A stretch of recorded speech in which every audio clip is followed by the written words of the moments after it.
Hi, అందరికీ నమస్తే. నేను శ్రీనివాస్. గేదెల్లో ఎక్కువగా వచ్చే వ్యాధి గురించి తెలుసుకుందాం. గొంతు వాపు, కంటపు వాపు, గురుక, గుండె వాపు.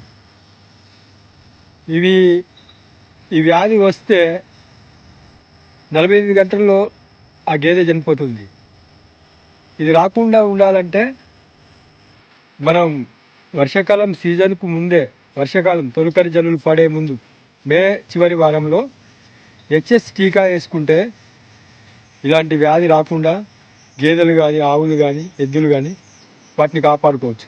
వచ్చిన తర్వాత మాత్రం అది 48 గంటల్లో చనిపోతుంది. అది సొంగగారడం, కంటి నుండి నీరు వస్తుంటుంది, గురక శబ్దం వస్తుంది, శ్వాస కష్టమవుతుంది, ఊపిరి ఆడక చనిపోయే ప్రమాదం ఉంటుంది.